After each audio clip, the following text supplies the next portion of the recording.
Chapter 571. The Holy Sea 3. I took care of your request, Sienna suddenly said after closing the window behind her. Eugene's shoulders shook as he was startled while rubbing his stinging cheek. What he'd requested. Eugene suddenly recalled the request he had barely managed to convey in his dazed state just before he fainted in the ruined Giabella city. Sienna continued speaking. Did you know? I heard that the site the city was built on was originally Iris Fief and was formerly a forest area where the dark elves lived all by themselves. Isn't that funny? Even though they are no longer elves, they were still attached to the forest. Eugene listened in silence. I hate that bitch Iris so much that even thinking about her now makes me want to grind my teeth. However, as for the dark elves who followed that bitch, well, Sienna paused wistfully. After being transformed into dark elves, their mental states were similarly corrupted. But even so, weren't there more than a few elves who were forced to transform due to the demonic disease or were forcibly transformed after being kidnapped by Iris? Well, that might be the case, Eugene tentatively nodded. Also, there were many other elves who died because of Iris. After she finished saying this, Sienna hesitated for a few moments as she glanced over to check Eugene's expression. Just a few minutes ago she had shouted at him and even slapped him, demanding to know just what kind of bullshit he was trying to spout after opening his eyes for the first time in 3 whole months. However, now Sienna was glancing over at Eugene like a puppy who had just made a naughty mistake. So, as a tribute to the victims, Sienna paused once more. Eugene was still staring at Sienna in complete silence. Sienna couldn't help but feel a little frightened by his continued silence. This was because she knew just how cold-hearted Eugene, who usually appeared so goofy and immature, could be when he was feeling serious or angry.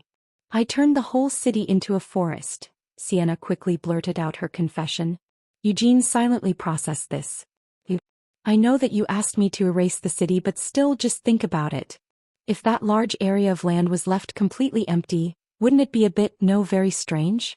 It would probably stand out even more than if you had just left the city where it was. So that's why I just, turned it into a forest, Sienna hesitantly explained. Eugene waited for her to finish. Sienna fidgeted. Also, naturally I didn't erect any graves or tombstones or anything like that. It's just an ordinary forest. One that's similar to Samar. There isn't a single trace of Giabella City left. Good job. Right when Sienna was about to fall back into stammering excuses, Eugene interrupted her with a grin. Casually waving off her worries with the hand that had previously been rubbing his cheek, Eugene continued speaking. If you believe that is the better solution, then I'm also okay with it. After all, I'm the one who left everything up to you to handle while I was in a coma for 3 months. It was Sienna's turn to fall silent. But thanks for your concern anyway, Eugene said as he got out of his bed. It was just a small sound. However, Sienna was able to clearly detect the small sound made by the 2 rings colliding with each other. Glancing at the necklace that was mostly hidden beneath Eugene's thin hospital gown, Sienna sighed and said, This should go without saying, but in regards to my concerns, I don't have any to spare for Noir Giabella herself. I honestly don't want to even think of how she died, where she died, or what emotions she was feeling as she died. Of course that's how you should feel, Eugene nodded along. The only concerns that I, Lady Sienna Meridian, have are for you, Eugene Lionheart, Sienna said firmly. Anise and Christina also feel likewise. We, all of us, don't want you to get dragged down by the dream you saw in that city. We don't want any moment of your future life with us to be spent grieving for that dead bitch. However, we all know that would be impossible. Because your relationship with her was extremely, extremely deep and colorful. Eugene grunted in acknowledgement. So there will be times when you can't help but look back at your memories of her, whether it's because of any regret, lingering emotions, or just a passing dream. During those moments, Sienna's lips settled in a pout as she hesitated for a few moments before letting out a deep sigh. She also started absent-mindedly twisting a strand of hair around her finger. After a while she let out another deep sigh, then stretched her arms wide open and embraced Eugene. If we just left the place as an empty ruin, it would be far too desolate, Sienna claimed. That's why I made it into a forest. However, it's also because I happen to like forests. A forest is, it's overflowing with vitality, don't you know? Eugene raised an eyebrow as he asked, Is that so? Sienna nodded. That's right. A forest is packed full of positive energy. 1. The proof of that is how I, Lady Sienna, became such an astounding archwizard after being born and raised in the forest. And you, Eugene, 300 years ago, where was it again? I heard that you grew up in the forest on Taraz's border, didn't you? Well, that is true, Eugene slowly admitted. Sienna took a deep breath. Then all we need to do is cover up the depressing memories of the past with the good memories we will make in the future. Squeeze. Sienna's arms pulled Eugene into an even deeper embrace. Later, once everything is over, I want to go and live in that forest. Of course, with you by my side. After a short pause, Eugene asked, "Is there a river flowing through the forest?" Sienna's shoulders trembled at the sudden inquiry. She turned to look straight into Eugene's eyes with a slightly flustered expression before finally clicking her tongue with an "e" as she shook her head. "It seems that damn bitch really showed you all kinds of dreams, didn't she?" Sienna said with a pout. "A river? There isn't one there yet, but I'll make one flow through the forest later. I'll even ensure that the sky above will always be full of stars. And also, the positive energy of the forest will be good for our child." As Sienna trailed off in a mutter, Eugene blinked in confusion and asked her, "What did you just say?" Sienna's eyes just shook dizzyingly as she avoided meeting Eugene's gaze out of embarrassment. Anise had been watching this scene play out with an unsightly look in her eye.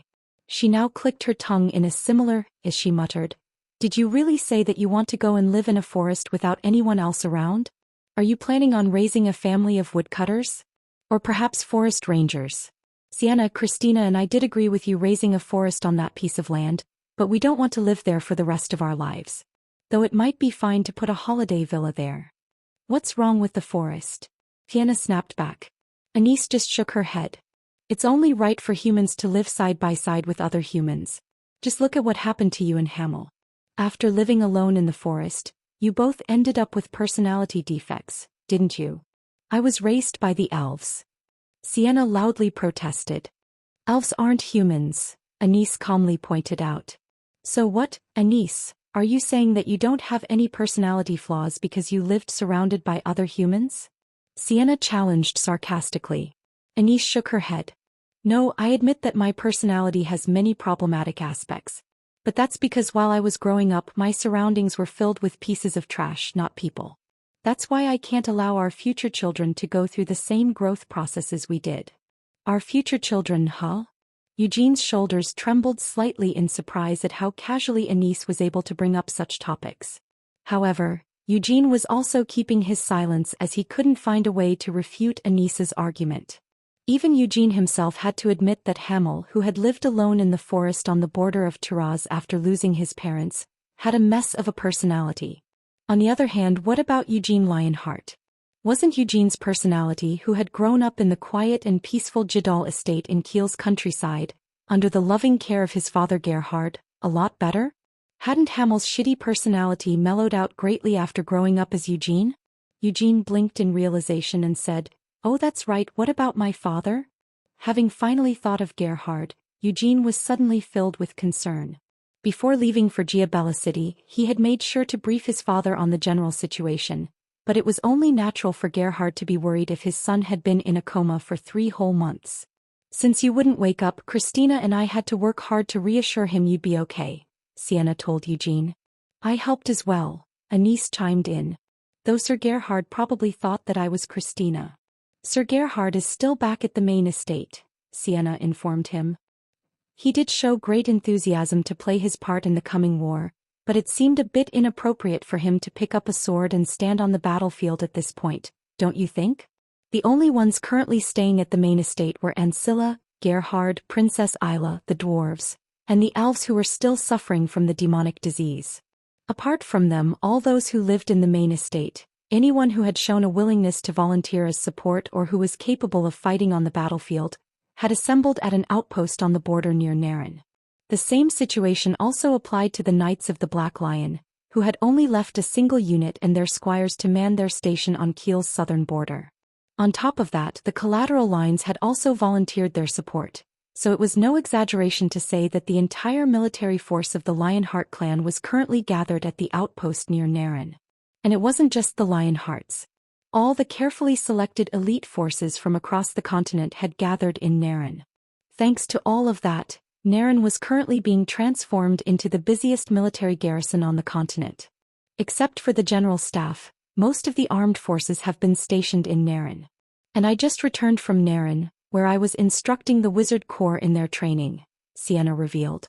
They had yet to inform him of who exactly made up the general staff, but Eugene could make a rough guess about their identities. The group in charge of leading the army had to include the higher-ranking paladins that Eugene had appointed during the Lionheart's last banquet, the Archwizards of Aroth and any other Eighth Circle wizards. What Eugene didn't quite understand was why this general staff had remained in the Vatican. Wouldn't it have been more efficient for them to have been stationed at Naren as well, which was right on the front line of the coming battle? It's because of you, Sir Eugene, Christina, who had suddenly switched places with Anise, politely folded her hands in front of her as she answered his questions. After all, wasn't it possible that someone might try to assassinate you while you were still unconscious? The Demon King of Incarceration most likely would never give such an order, but now that a state of war has been declared, the demon folk have already been stirred into action. It's possible that some demon folk who are blinded by their ambitions might choose to act on their own and try to assassinate you, Sir Eugene. The Vatican's defenses are tight, but you never know what could happen, Sienna said as she shrugged. That is why the general staff have remained stationed here in the Vatican. In that case, have there been any assassination attempts? Eugene asked curiously. Weren't we up to 6 now? Sienna tilted her head thoughtfully as she turned to look at Christina for confirmation. That's right, Christina nodded. Sienna informed Eugene. Among those attempts, there was even a high-ranking demon folk from the top 50 ranks of Helmuth. Though he actually seemed to believe that by killing you, there wouldn't be any need for a war. Perhaps he hoped his attempt would inspire other demon folk to form a coalition aimed at repeatedly trying to assassinate you. In fact, after the first assassination attempt, Sienna tried to launch a meteor straight into Pandemonium, which had just floated into sight by that point, Christina tattled. I was just trying to give them a little scare. I didn't actually launch it at them, Sienna protested with an aggrieved expression. Eugene couldn't help but feel relieved when he heard that. If Sienna had been even a little more reckless, he might not have woken up in the Vatican but instead come to his senses in a temporary barracks on what was now the front lines. Eugene changed the subject. Well then, now that I have come to my senses, should we head over to Naren? Sienna spun her head towards Eugene and shot him a glare. Who says that you're going anywhere? Eugene couldn't help but blink in surprise when faced with her glare. Now that he had woken up and his body was back to full health, what reason was there for him to remain in the Holy See? Eugene awkwardly began, well, what else am I meant to be doing here in the Vatican? This is the center of the faith in the light, Christina said as she briskly walked over to a window facing in a different direction from the one she had previously opened. In order to get you to open your eyes, Sir Eugene, after you were in an unconscious state for such a long time, I thought that you might need the assistance of devout prayer on top of all the healing and nursing that we were providing. Eugene recalled the scene that he had witnessed just before opening his eyes. There had been countless small lights in the darkness and voices calling out Eugene's name. Cold sweat broke out on Eugene's forehead as he came to an unwelcome suspicion. Meanwhile, Christina had already pulled back the curtain covering the window on the other side of the room and was now throwing the window wide open. Eugene looked out the window in silence. In the huge square in front of the Holy See, he saw a large crowd of people gathered there. They were all kneeling down on the ground, their hands joined together in front of them with their heads bowed deeply. They were all praying together. Even with so many people having gathered to kneel in one location, they were all so focused on their prayers that one could barely hear even the slightest of murmurs. Quietly, with their lips shut, they were all desperately praying from the bottoms of their hearts. They are all your believers, Sir Eugene, Christina quietly whispered with a look of pride on her face. Of course, this isn't all of them. There are currently believers all across the continent who are praying for your recovery. Eugene was still dumbstruck. Now that you have woken up like this before you head to Naren, shouldn't you at least give a short speech to all your faithful followers? Christina persuaded. Eugene's lips were trembling at the very thought. Barely managing to stop the groan of despair, he took a deep gulp of air. Eugene gasped. Really? Is that really necessary? This is your last chance to explosively increase your divine power before beginning your war against the Demon King of Incarceration, Christina reminded him. An explosion of divine power? An explosion, Eugene thoughtfully repeated. Although his first reaction was one of disgust, Christina's idea wasn't completely without value. His duel against Gavid had been broadcast all across the continent. Then Giabella City had been destroyed in a single night. Faith in Eugene, rather in the light, must have seen a continuous growth during the 3 months he had been unable to wake up. And now, before heading into the war, if he were to stoke up the flames of their faith to the very limit by giving a speech to his believers. In any case, the act of training no longer held much meaning for the current Eugene. Even with meditation, it would be difficult to increase his strength any further. But during his death match against Noir, he had managed to expand the capacity of his vessel to store divine power. This meant that he was no longer restricted to using Levantian as a medium to draw on the light's divine power. However, even after taking that growth into account, the divine power of the light was still far too immense.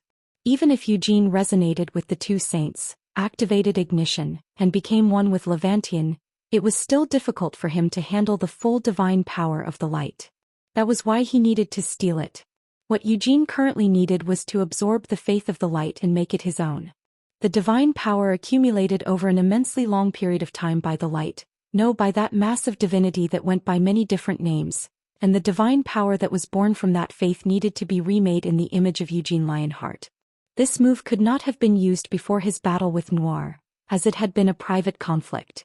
However, it could certainly be used against the demon king of incarceration, who had declared a state of war, a war that threatened to destroy the entire continent, and had already established himself on the front line. This was the second coming of the era of war that was last seen 300 years ago. If they lost this war, it would be the end of all human life on the continent. They were on a mission to save the world for the sake of all life in this world. This was the greatest cause that could be fought for in any era. If Eugene were to step forward now and call on humanity to put their faith in him if they desired victory, then even the most devoted believers of the light and the other gods would find themselves fervently praying for Eugene Lionheart's victory in this war and for him to defeat the demon king of incarceration. If that were to happen, Eugene's godhood would surely expand, and the amount of the light's divine power his body could store would also grow. Even without activating ignition, he would be able to control immense amounts of divine power, and if he were to use ignition on top of that, he might even be able to pose a death threat to the demon king of incarceration. Eugene knew all this in his head, but... Eugene let out a long sigh. Even though he understood the necessity of this course of action, he still didn't want to do something as cringeworthy as giving a speech. What was he even meant to say in front of so many people? During the press conference that was held after it was publicly revealed that he was the reincarnation of Hamel, he was so embarrassed that he had wanted to either kill everyone there or take his own life. But was he really going to have to do something so insanely embarrassing one more time? What are you so worried about? Sienna scoffed. All of these people out there are already believers of you and the light. Even if you went out there and suddenly took a shit in public, they would probably just shed tears while crying out that it was a miracle. Sir Eugene can't just poop, Christina quickly refuted. Sienna was taken aback. What kind of nonsense is that? How could there be anyone who doesn't take a shit? Even if all you ate was dew, shit would still come out. Christina shook her head. Please, Lady Sienna, let's stop talking about such dirty and unsightly topics. What I meant by my earlier words is that there's no way that Sir Eugene could do something like that when he is meant to deliver his divine proclamation in front of all his believers. Why are you acting like it has already been decided that I will be giving a speech when I haven't even said whether I'm willing to do so? Eugene complained. Christina just raised an eyebrow. Does that mean you're not going to do it? Eugene hesitantly responded. No, well, if I have to, then, since it's necessary, I'll do it, but if you don't, I will read out your will, Sienna whispered into Eugene's ear with a mischievous smile. The moment that he heard those words, Eugene's whole body was covered in goosebumps. His will. Before leaving for Giabella City, he had made sure to leave his will with Layman. But he had told Layman that he should definitely burn the will if Eugene returned alive. Layman, that son of a bitch. Eugene cursed. Sienna slapped him on the shoulder. Hey now, calm down. He didn't betray you. Then why? Eugene turned to her and growled. Since you were unconscious for so long, I decided that you might be in danger of losing your life at any moment. So I told him that if you were to die, we should be ready to carry out your will. Sienna proudly revealed. So he just handed you my will even though I wasn't dead yet? Eugene angrily demanded. No, not really, Sienna admitted guiltily. While you were at the Lionheart estate, he went to your room in private and held your hand, then I overheard him sighing to himself, Sir Eugene, what am I meant to do with your will? So I just took it from him. Was that really something that she should be proud of? Eugene stared at Sienna as his eyes shook in disbelief. Sienna laughed. I haven't read it yet since you threatened that you would slit your own throat if I did, so don't worry about it. Christina spoke out for Eugene.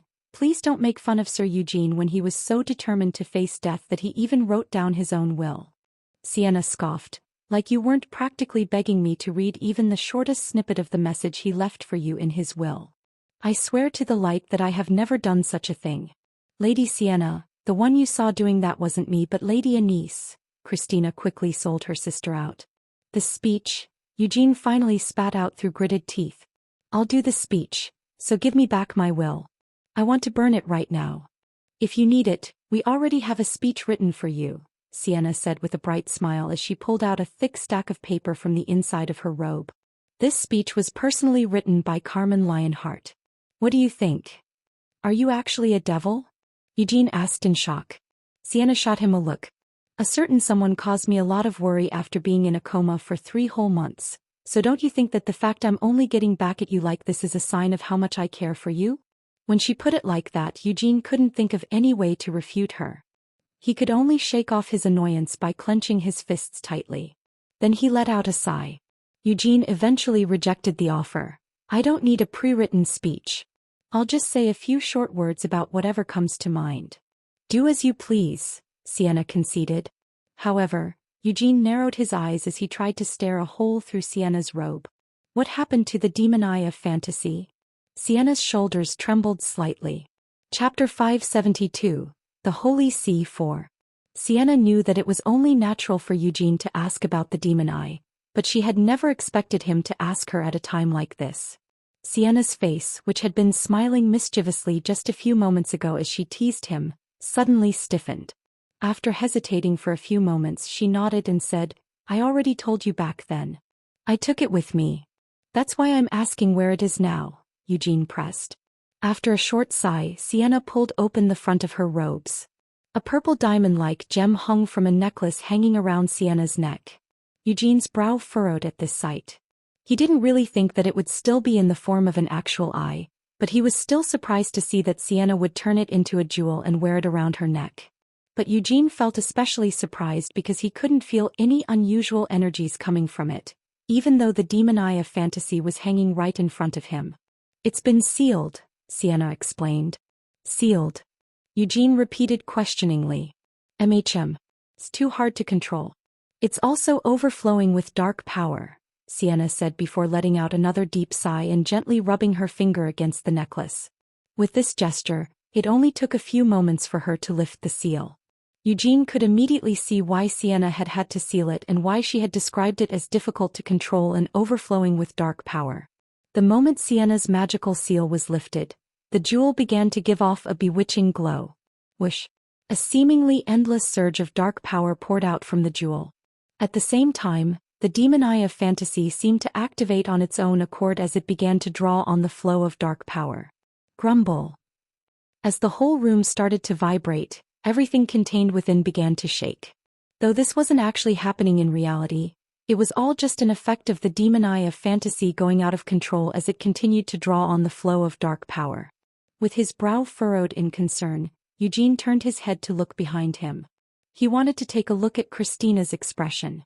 Fortunately, unlike when Noir had used it, it seemed that the demon eye of fantasy wasn't able to subdue its target's minds and forcibly drag them into a dream. This was because that particular power had been based on Noir's own ability, and it wasn't something that the demon eye of fantasy could do on its own. However, after it randomly went on a rampage and began to swallow up large amounts of dark power without any restraint, the ability of the demon eye of fantasy instead manifested itself as a direct mental attack. This was why Christina currently felt a slight headache and couldn't help but let out a frown. Christina's face suddenly disappeared, accompanied by a crackling noise. The demon eye of fantasy seemed to have activated on its own once more, replacing Christina's face with the appearance of Noir, who looked exactly as Eugene last remembered her. Noir seemed to turn to look at Eugene with a bright smile. That smile also looked exactly like the smile in Eugene's memories. Hamel. Then there was her voice. Eugene clicked his tongue as he tried to keep his cool. That alone was enough to shatter the illusion. Noir's face disappeared, going back to Christina's original appearance. You understand now why I'm keeping it sealed, right? Sienna said with a sigh as she stroked the jewel once more. At this second touch, all of the dark power that was pouring out of it was sucked back inside, and all visual indicators of the demon eye of fantasy's activation disappeared. I don't even know what kind of illusion you were seeing, Sienna muttered grumpily. That's how difficult this thing is to control. Eugene frowned. Does that mean you can't control it at all? Who do you think I am? Of course I can control it. Although it's extremely annoying and tiring to do so, it also consumes a lot of mental power. That's why I usually keep it sealed up like this, Sienna muttered proudly as she pulled her robes back together. But still, it's nice to have access to such an endless source of pure high-quality dark power. It's much stronger than the dark power Amelia Merwin can generate, so of course, this Lady Sienna will make good use of it. Eugene kept strangely silent. Sienna continued unabated. In fact, even without being able to control the demon eye of fantasy perfectly, just the fact that I can combine its dark power with my mana to create soul power is. Sienna. Eugene's eyebrows wrinkled as he carefully considered a certain possibility. After staring at Sienna for a few moments, he began speaking again. Is it possible that Noir Giabella's soul, or any of her remnant thoughts, were left within the demon eye of fantasy? Eugene recalled how Noir's face and voice had manifested during the jewel's rampage just a few moments ago. What if that wasn't just a simple illusion?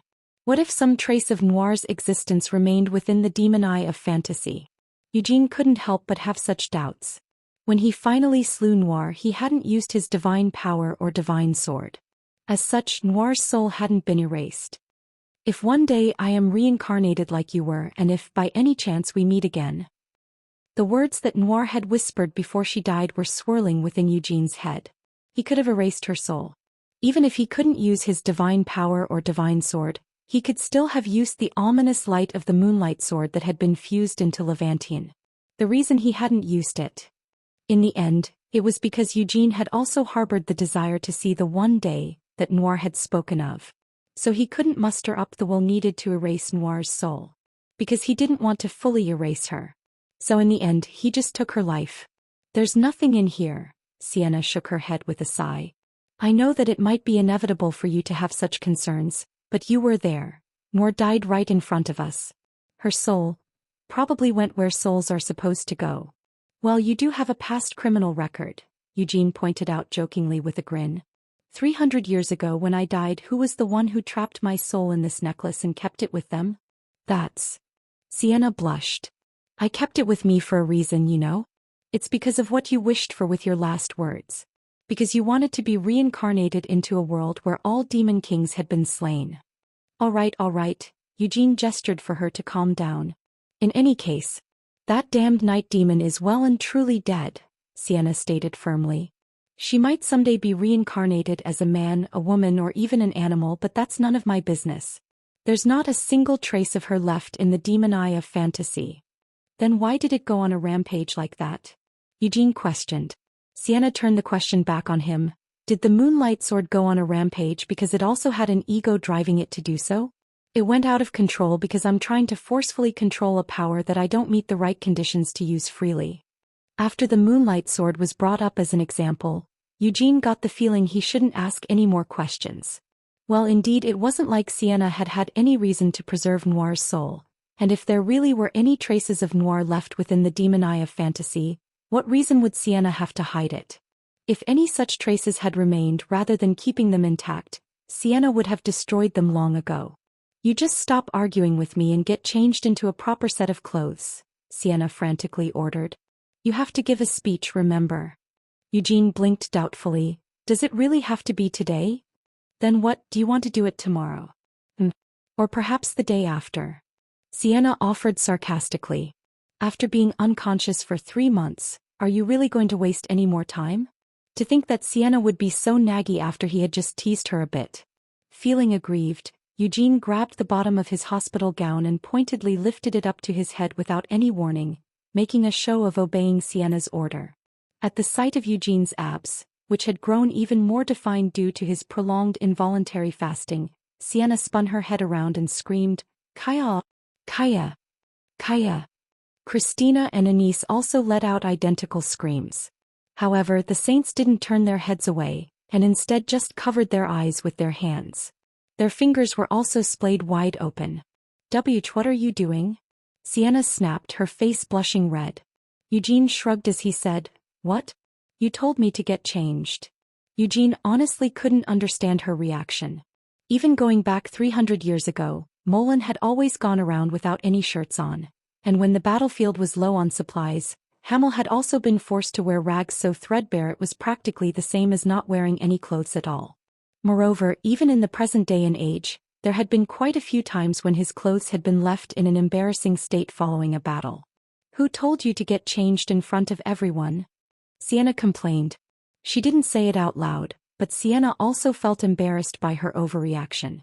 But there was a time and a place for everything. And now naturally wasn't the time for something like that. Eugene sighed. "You really are being picky. So what exactly do you want me to do?" Sienna stammered. "I'll keep my back turned, so get dressed already." "Wouldn't it be better if you just stepped out of the room?" Eugene proposed. Sienna rejected the idea. "I can't do that. You might run away because you don't want to give the speech. Do you think I am a child?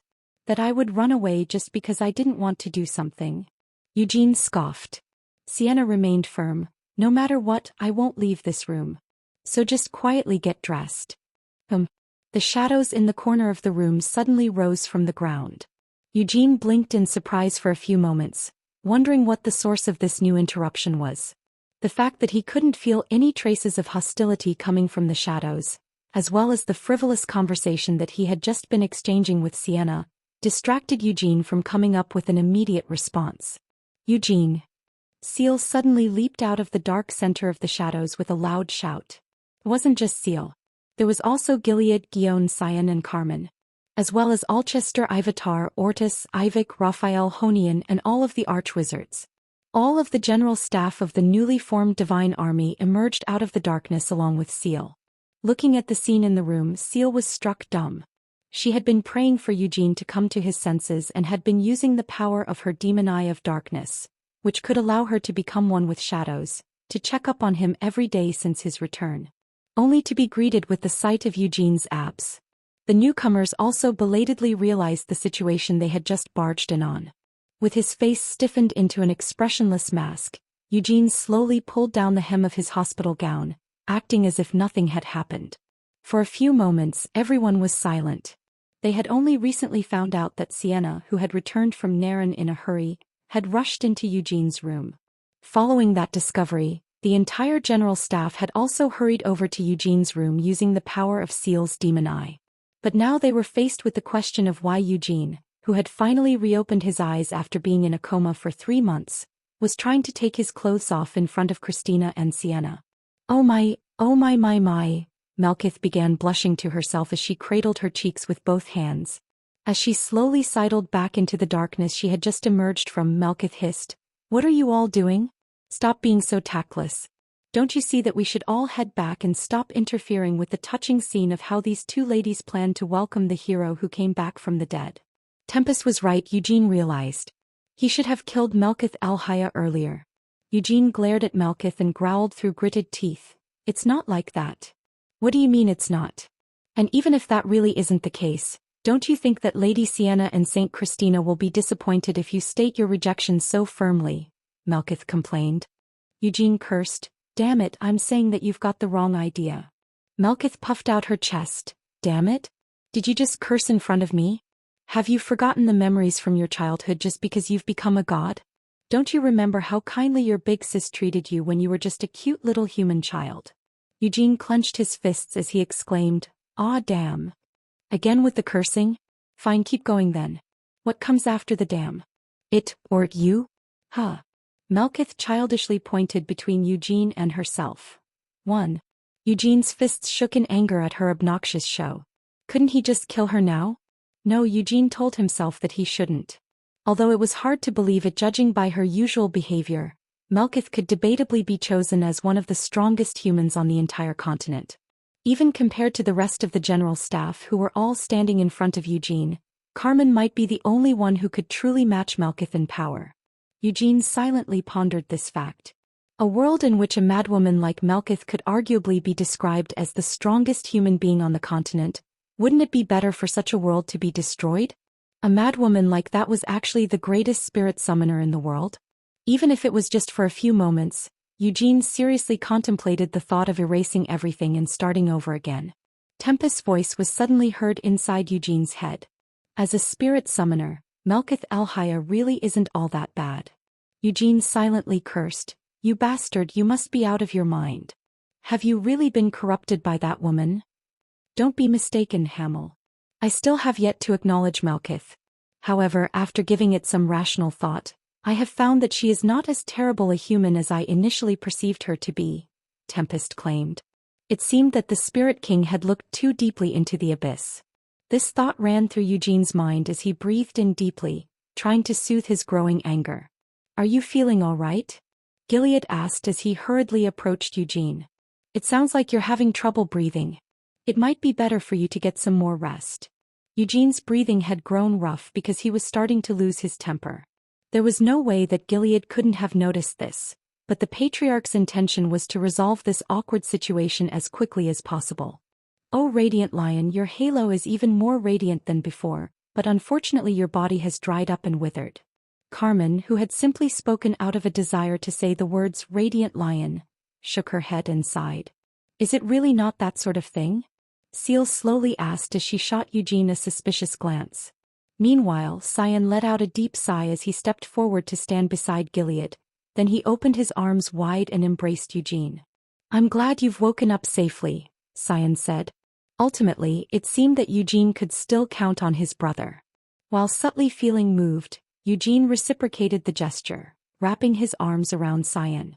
Before exiting the hug, Eugene whispered, You didn't get married while I was unconscious, did you? Cyan's face twisted in response to his quiet question. After the commotion had finally settled down, Eugene forced Carmen and Melkith to take an oath. They promised to never, ever interrupt Eugene's speech. They weren't to raise their voices, nor could they mix in with the crowd so that they could start up any chanting. They weren't allowed to scream either. They were forbidden from doing anything except listening quietly. In fact, Eugene at first tried to tell them not to listen to his speech and just stay away, but Carmen rejected this command with a straight face, saying that she absolutely couldn't do such a thing, so Eugene was left with no choice but to compromise. Once a year, during the feast day that marked the birth of the Holy Emperor, the Pope would conduct a service for the crowds in front of Eurasia's Holy See. During this event, the Pope would stand at the highest point of the Apostolic Palace and look down at the square below before giving his sermon. Please come this way, Pope Aurius politely directed. Although it was a sudden request, Pope Aurius didn't seem surprised that the event was being hijacked. This was because from the Pope's position he thought that it was only natural that Eugene should be giving such a speech, and the fact that they had called the believers to pray for Eugene in the main square in front of the Vatican only supported Pope Aurius's conclusions. Thanks to that, Aurius happily granted them access to the rooftop of the Apostolic Palace. But are you truly not going to wear the Holy Crown? The Pope asked with a disappointed expression. He was holding in his hands a magnificent 5-tiered crown that was heavily decorated with gold and precious gems. This crown had been specially made for Eugene and was incomparably more extravagant than the 3-tiered crown that the Pope usually wore during public events. Eugene scoffed, How am I meant to wear something that looks that heavy? It would break my neck. Aurius protested, but for a historic speech like this. Eugene bluntly interrupted him, I'll die before I wear that. In fact, I don't even really want to wear a cape like this either. Sir Eugene, you are the divine emperor of Eurus, Aurius reminded him. When did I ever agree to that? Eugene grumbled as he looked down at the clothes he was wearing. Beneath his red floor-length cape, he was dressed in a gorgeous outfit that was colored in white and gold. The Pope had also specially prepared this set of clothes for Eurus' new divine emperor. Aurius tried to persuade him. Right now, Sir Eugene, you are not just speaking as a member of the Lionheart family. As the Commander-in-Chief of the Divine Army and the Divine Emperor of Uras, you will soon be giving one final speech before heading into battle against Helmuth and the Demon King of Incarceration. Therefore... Alright, I've got it already. That's why I'm wearing this instead of the Lionheart uniform. But that holy crown is just going too far. Eugene expressed his disgust as he cut the Pope's lecture short. As Eugene subtly bared his intimidating aura, the Pope decided to refrain from offering any more advice and just quietly nodded. Before your speech begins, would you please promise me a few things? Gilead politely requested as he walked over to stand by Eugene. He had been standing nearby with a worried frown.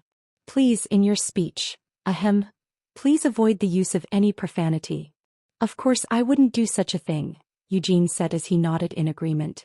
And also, please don't make any threats either, Gilead hesitantly added. Huh. Eugene frowned in confusion. Gilead explained, for example, if we lose the war or if the war situation becomes unfavorable, we will have no choice but to forcibly conscript even the civilians. So if you don't want to end up conscripted, pray for our victory. I'm talking about those kinds of threats. Eugene stared at Gilead silently. How had Gilead known what he was planning? Goosebumps rose on Eugene's skin. He felt like his mind had just been read.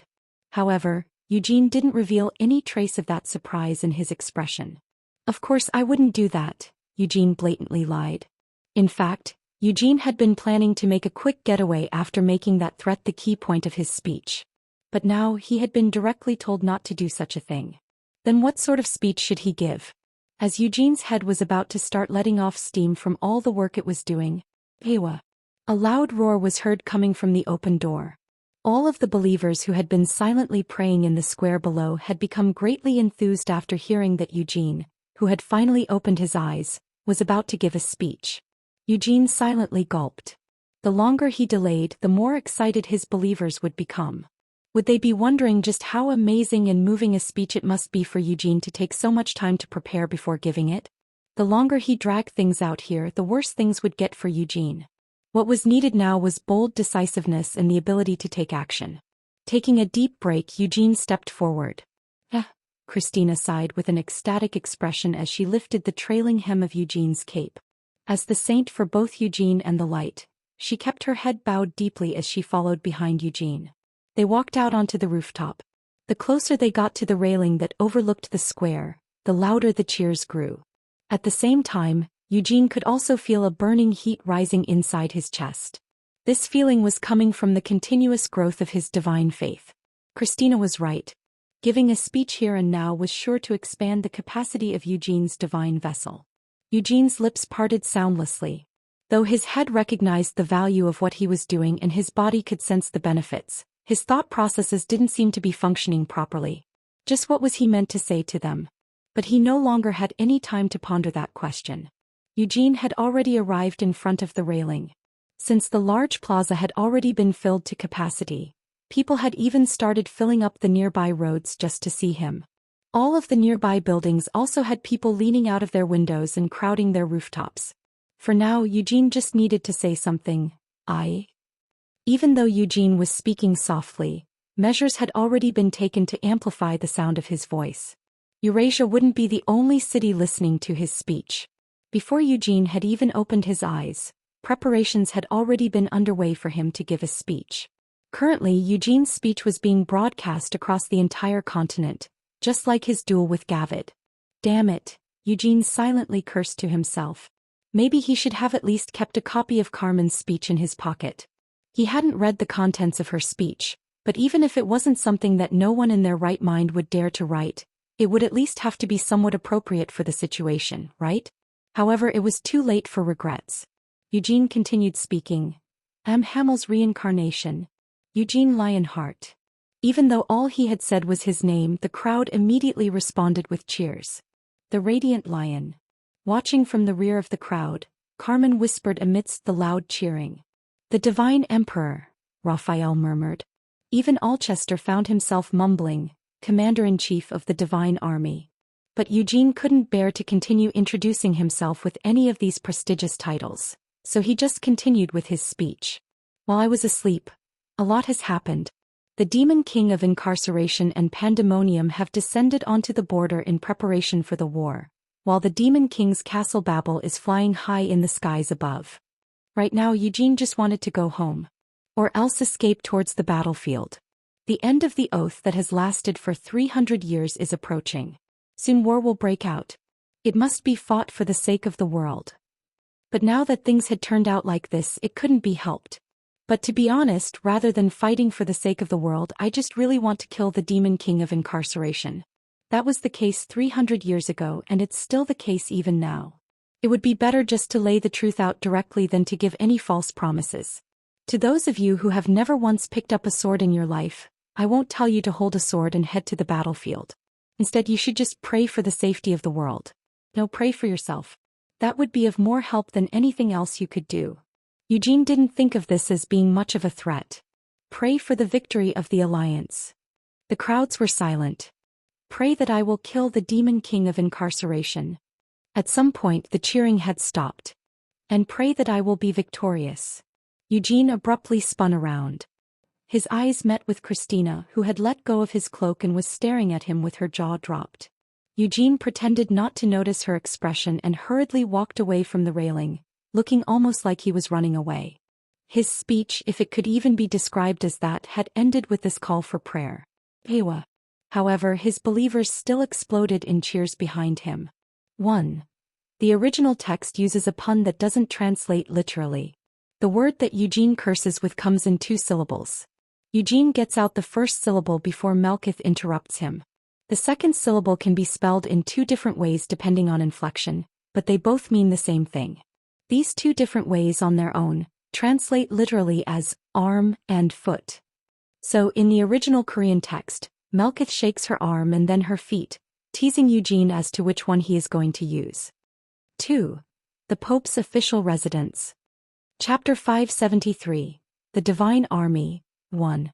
Where would you find anyone else crazy enough to put a threat into their speech like you just did? Anise angrily demanded. When did I threaten anyone?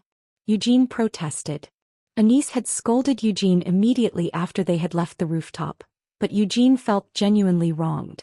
He would have humbly accepted the scolding if Anise had pointed out a problem with the actual contents of his speech, but Eugene didn't believe that there had been any threat in his words.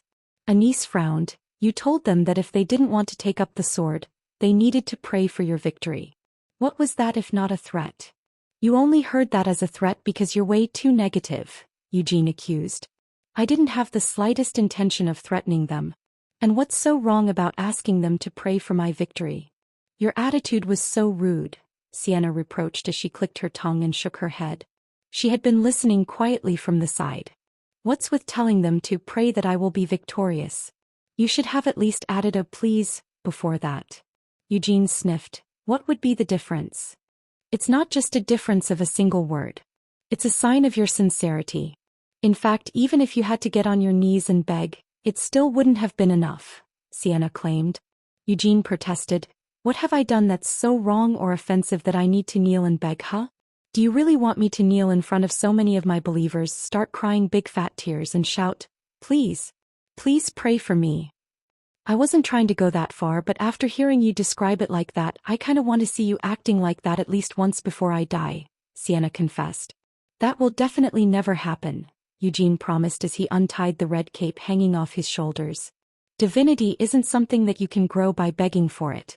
As you naturally accomplish various feats, myths, legends, and other such things, just hearing about them will naturally inspire your believers into thinking about you, and the feelings that they associate with you will immediately feed into your divinity. Even if that's the case, you still directly told them to pray for your victory, didn't you? Sienna pointed out. Eugene impatiently retorted. So what should I have told them to pray for? My defeat? In the coming war, once the fighting starts, of course we need to win. Eugene rolled up the cape he had pulled off his shoulders and tossed it at Sienna's face, but Sienna naturally wouldn't allow the cape to just fall on her. She clicked her tongue once more as she waved her finger at the cloak, stopping it midair. Too slow, Sienna teased. You really make me want to teach you a lesson, Eugene growled. Let me just tell you, during the 3 months that you were fast asleep, I have only perfected my magic even further, Sienna bragged. Just how long are you going to keep harping on about those damn 3 months? Eugene sighed in frustration. Sienna pouted. It's not like me not bringing them up will erase the fact that you were asleep for 3 whole months, now will it? Because really, even thinking about it still makes me feel sick to the stomach. She wasn't just joking when she said this. Those 3 months that Eugene had spent in a coma had been painful for everyone, as they couldn't help but feel a mounting sense of anxiety and tension with each day he failed to wake up. Eugene hadn't heard each of their individual stories of what they had experienced while he was in a coma, but after being subjected to their constant care and attention since he had woken up, Eugene was left with no other choice but to shrug his shoulders and accept the blame. Since this might even be your final speech, it would have been nice if it had been a bit more elegant and impressive, Anise sighed regretfully. Could it be that you're just incapable of such a speech? What do you mean my final speech? Why would you say something so unlucky? If you're truly my saint, shouldn't you be happy to show unconditional trust in me? Eugene complained. Anise scoffed. There are plenty of people who will nod their heads no matter what you decide while praising and flattering you. As your saint, that means I need to be able to provide you with a calmer perspective than anyone else. But still, in any case, the reaction to my speech was good, wasn't it? Eugene argued. In fact, there was no need to question it because Eugene himself could already feel the rapid rise of his faith and his divinity. It was a different sensation from forcibly expanding his capacity for divine power by using ignition. The divinity inherent to Eugene's very being was constantly growing stronger. All of the faith that had been accumulated by the light since the very start of this world was slowly fusing with Eugene. However, even this growth had its limits. Compared to 300 years ago, the common sense of the world had drastically shifted. In today's world, the demon folk, demon kings, and Helmuth itself were no longer seen as pure evil. Unlike Eugene, who had experienced the era of the war, the people of today's era didn't hold such great hostility and hatred towards the demon folk. This was all due to how, from 300 years ago until now, the demon folk had shown great kindness to humanity under the demon king of incarceration's reign. So much so that even though a state of war had just been declared, barely any of Helmuth's immigrants had fled the country. In fact, among the humans living on the continent, there were quite a few who hoped that Helmuth would be the one to win the war. They truly wished for Helmuth to conquer the entire continent so that all of humanity would fall under the rule of the demon king of incarceration. These people, ignorant of what the end of the oath truly meant or of the circumstances behind the demon king of destruction, wanted to enjoy the same level of livelihood that the humans in Helmuth enjoyed, which was rumored to be no different than a utopia. There's not much time left, Eugene thought to himself. The Alliance and the Divine Army had been able to muster up so quickly, not just because Eugene Lionheart was serving as the focal point of their efforts.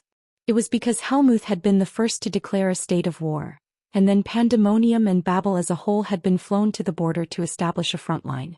Just like 300 years ago, the demon king of incarceration had transformed into an invader, so the continent, which had no desire to be invaded once more, was forced to form an alliance. The longer tensions were allowed to simmer on the front line, the more likely it became that cracks would form in the hastily created alliance. Regardless of how the general staff held absolute trust in Eugene and would resolutely follow his orders, the common people would still grow anxious the longer they had to wait. Currently, the Alliance and the Divine Army were ignoring the spread of anti-war sentiment among the public.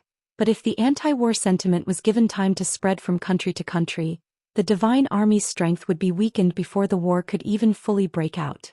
I might fall into a coma again, Eugene thought in concern. In the coming battle against the Demon King of Incarceration, he would need to make use of all the means he had available. If necessary, he might have to use ignition multiple times. The problem with that was what would happen afterward. Even if he barely managed to eke out a victory by using ignition like he had with Noir, if he ended up losing consciousness for several months, then the Demon King of Destruction might just wake up before he could even open his eyes. It can't be helped, Eugene let out a sigh as he turned his head. Through the window, the Demon King's castle, Babel, could be seen floating in the distant sky. The front line that had been established across the border between Uraz and Helmuth could be seen clearly from the watchtower on top of Naren's city walls. Alcardi Parish had once stood there on the other side of the vast plains, that would take several days to traverse even when taking a carriage, but that was no longer the case. Instead, waiting on the other side of those plains, there was now Pandemonium, the capital city of Helmuth. But was that really true? Eugene let out a snort as he shook his head. Although it was far away, Eugene's eyes could still clearly make out the vista of pandemonium that was lying straight ahead of them. Eugene had visited Pandemonium in the past. It was a city that had seemed incomparably more advanced than the capital city of any other kingdom. There were concrete buildings with dozens of floors and mechanical fishes that used dark power as an energy source to fly through the skies over the city, watching over everyone and maintaining order. With its cars that ran on the roads in place of carriages and golems that kept the streets clean, the city of Pandemonium that Eugene had visited a few years ago was a city so advanced that it had even managed to surpass Giabella City and could not be fully comprehended with the existing knowledge of the times. That was still the case even today. Eugene's common sense was completely incapable of comprehending how a city like Pandemonium could exist. The formerly 99-story skyscraper that was called the Demon King's Castle Babel was now floating in the sky, having returned to its original appearance from 300 years ago. Likewise, Pandemonium had also changed in appearance from when he had seen it a few years ago. However, the city hadn't changed back to the style from 300 years ago. Instead, he could see various devices packed on top of the tall black city walls. They appeared to be something different from ordinary cannons. Something that looked like huge metal rods were now being aimed in their direction. And in the skies above, the flying fish that had once been charged with monitoring the city were floating there quietly. Eugene spied on what lay inside the city walls. Nothing of the city he had last seen a few years ago remained. The skyscrapers had all been converted into other types of buildings, and there were no dark-powered vehicles in sight. Instead, there were many other differently shaped vehicles, ones that were heavily armored in metal and equipped with what looked like long gun barrels. Are those tanks? Eugene speculated. This was his first time seeing a tank that looked like that. And it wasn't just tanks either. There were a lot of other strange vehicles that Eugene was unable to recognize. The streets were also packed full of demonic beasts and demon folk. If the giant monsters that had once been trapped in Ravesta hadn't been completely annihilated in Nahama, then those demonic beasts would surely have gathered in Pandemonium as well. The city is under full martial law, Eugene noticed. All of the immigrants who had originally lived in the capital, as well as the demon folk who had refused to participate in the war, had been evacuated. Right now, every single entity within that huge city was dedicated to preparing for the war. Eugene let out a snort as he shook his head. He had, of course, been expecting all of these demon folk and demonic beasts to gather in Pandemonium like this, but just what exactly was going on with all of those mechanical devices and vehicles of unknown purpose? There was no way to know for sure. However, he could feel it instinctively. Eugene's godhood included the domain of war, which enabled him to sense the strong scent of blood and ferocity that all of those various mechanisms gave off. He knew that each of those devices was a weapon of war. Just what exactly is that bastard trying to do? Eugene muttered in concern. The Demon King of Incarceration had to be the one who had created all of those weapons. The reason Helmuth had achieved such an unsurpassable level of development compared to other countries was all due to the existence of the Demon King of Incarceration. Helmuth, as an empire, had been created, led, and maintained by the Demon King of Incarceration all on his own. Those things didn't exist during the Age of Myth, Eugene recalled. Since that was the case, it meant that those weapons had to be from a different era. Those were all ancient weapons that the Demon King of Incarceration had resurrected from an era that must have been destroyed long ago. Helmuth's entire civilization was probably created using the various technologies that the Demon King of Incarceration had personally witnessed before they were ultimately destroyed. Weapons like those hadn't been used during the previous era of the war. Cold weapons had served as the mainstay for the human forces, with the support of artillery fire from battle wizards being rare and difficult to find. At the same time, cannons or ballistas were the best and most reliable source of firepower. So why hadn't the Demon King mobilized these kinds of weapons 300 years ago? Eugene could vaguely guess the reason why Incarceration hadn't done so. Although he wasn't sure what the Demon King of Incarceration's true purpose was, as long as the Demon King of Destruction still existed, even if Incarceration conquered the entire continent, the world was still doomed to end. Wouldn't this mean that, in the first place, conquest and tyranny weren't the true purpose behind the Demon King of Incarceration's actions? But in that case, what was the Demon King of Incarceration's true goal? Hey, Sienna suddenly called out from beside Eugene. Eugene retracted the glare he had directed towards Pandemonium and turned to look at Sienna. "Look up there," Sienna said with a stiff expression. The moment he heard those words, Eugene could sense what Sienna was talking about even without looking up. He could sense the silent gaze being directed down at him. However, despite its silence, the presence behind that gaze was far from calm, instead exuding fierce and immense pressure. Eugene clicked his tongue as he raised his head.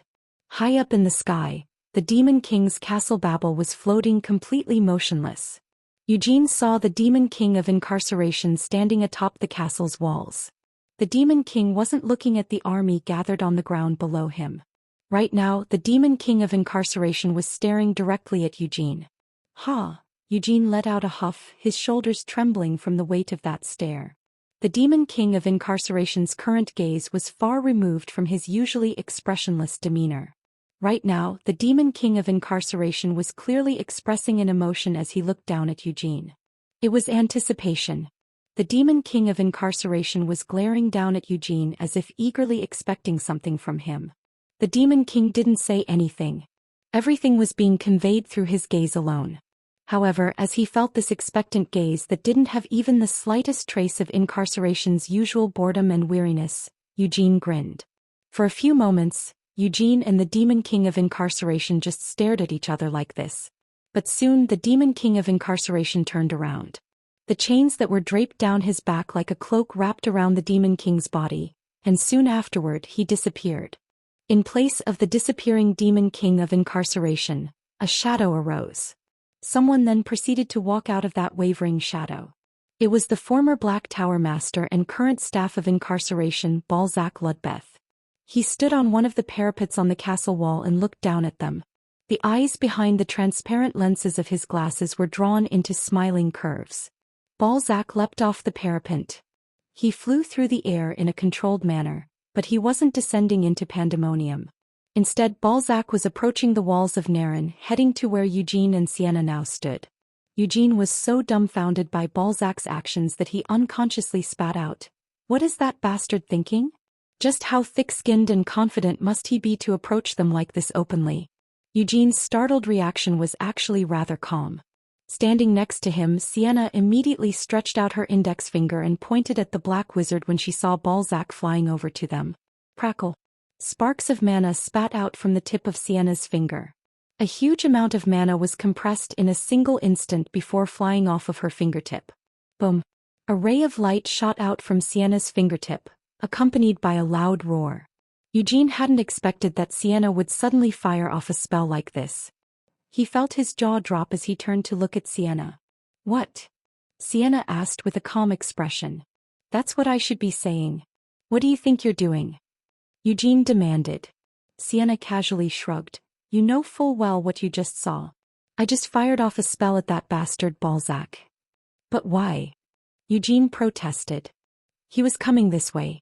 Was I supposed to just let him make his approach?" Sienna pointed out. Eugene hesitated. "No. That's true, but—" "I already made it very clear to him," Sienna said, her voice lowering slightly. Glaring up at the sky with an annoyed look, Sienna continued speaking. "When Balzac was studying with me and the other wizards in Akron, I warned him very clearly. Someday, if he were ever to become my enemy and challenge me to a fight, then at that moment, I told him that I would slay him without any mercy." Since Balzac Ludbeth was a black wizard who had signed a contract with the Demon King of Incarceration, it was inevitable that he would become their enemy at some point. Even though she recognized this fact, Sienna hadn't killed Balzac on sight. At that time, Balzac's positioning was closer to an ally than an enemy, and acting as if he were just another wizard, he had passionately followed Sienna around during the course of her research. "He was quite an impressive wizard," Sienna admitted. "It would have been better if he wasn't a black wizard, but even as a black wizard, well, he was such an impressive wizard that I felt it might be alright just to leave him be so long as he didn't act like a black wizard in front of me. I also appreciated his deepest wish. That was why she had granted him permission to participate in her research." Sienna's new signature spell, her Absolute Decree, was a culmination of the entire team of Archwizards' knowledge of magic, and Balzac's own research was included among their number. "If he has still decided to turn his back on me and become my enemy, Doesn't that mean he has a good enough reason and the confidence needed to do so?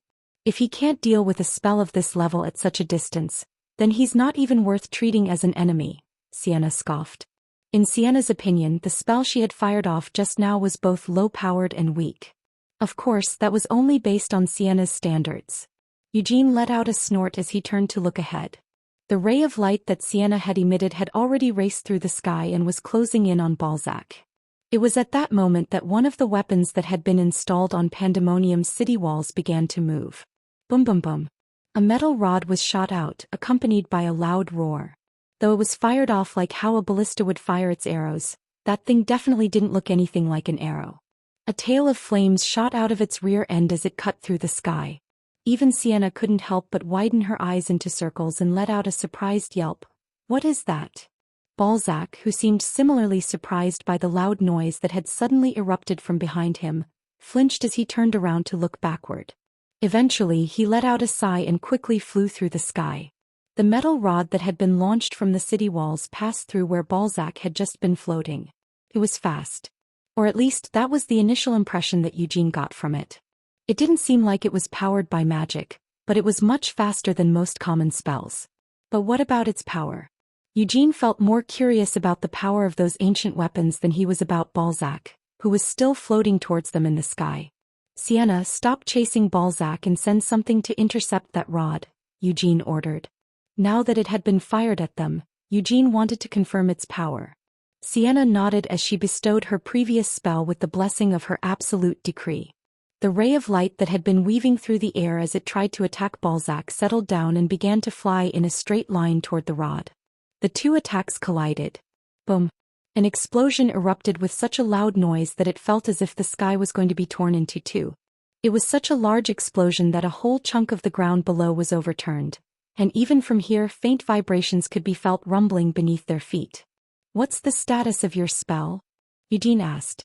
It's still in good condition, Sienna said, even as her brow furrowed in a frown.